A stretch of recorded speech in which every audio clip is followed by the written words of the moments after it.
আমার মনে হলো আমার নিজের ছেলে হলে তাকে এই রুগ্ন অবস্থায় আমি কি বিস্কুট চানাচুর খাওয়াতাম? কিন্তু মুখে কোনো কথা ওকে বলিনি। যা খুশি করুক, আমার বলবার দরকার কি?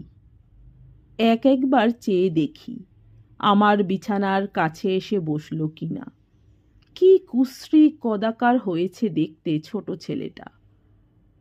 ইতিমধ্যেই অনেকক্ষণ কেটে গিয়েছে। গাড়িতেও লোকজনের যথেষ্ট ভিড় হয়ে গিয়েছে।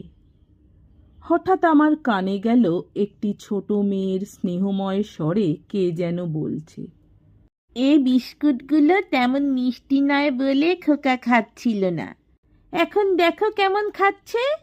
না মা, দেই, কেমন হাত দিয়ে মুখে তুলে কুটুর কুটুর কাটছে। এমন ধরনের কথা এবং এমন ধরনের সুর আমার কাছে অত্যন্ত পরিচিত বলেই প্রথমে ওই কথাটা আমার অন্যমনস্ক মনকে আকৃষ্ট করে।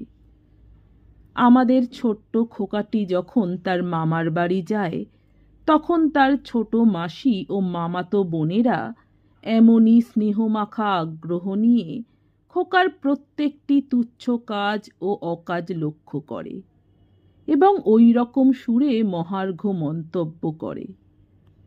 সোজা হয়ে উঠে বসে ভালো করে চেয়ে দেখলাম। ইতিমধ্যে কখন দুটি স্ত্রীলোক এসে গাড়িতে ঢুকেছিল আমি লক্ষ্য করিনি।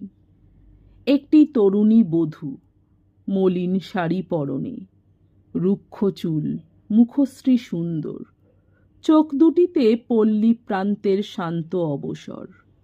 বধূটির পাশে আধা বয়সী একটি থান পরা স্ত্রীলোক, কিন্তু এর রং কিছু ফর্সা, তরুণীটির রং কালো।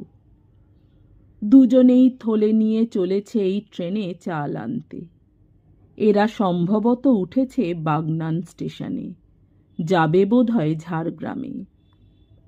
প্রত্যেক স্টেশনেই দেখেছি চাল আনবার জন্যে পল্লীর গরিব মেয়েরা ভিড় করে উঠছে। কোথা থেকে এরা চাল আনে তা ঠিক বলতে পারবো না। এরা দুটিও সেই দলের লোক। এদের সঙ্গের ৮-৯ বছরের খাটো কাপড় পরা খুকিটি বোধহয় আধা বয়সী স্ত্রীলোকটির মেয়ে। তরুণী বধূটি জিজ্ঞেস করছে বৃদ্ধ মুসলমানটিকে, সেখানে তারা বুঝি রাখলে না? এদের আগের কথাবার্তা আমি শুনিনি। কারা রাখলে না এসব কথা নিশ্চয় আগে হয়ে গিয়ে থাকবে। বৃদ্ধ বললে,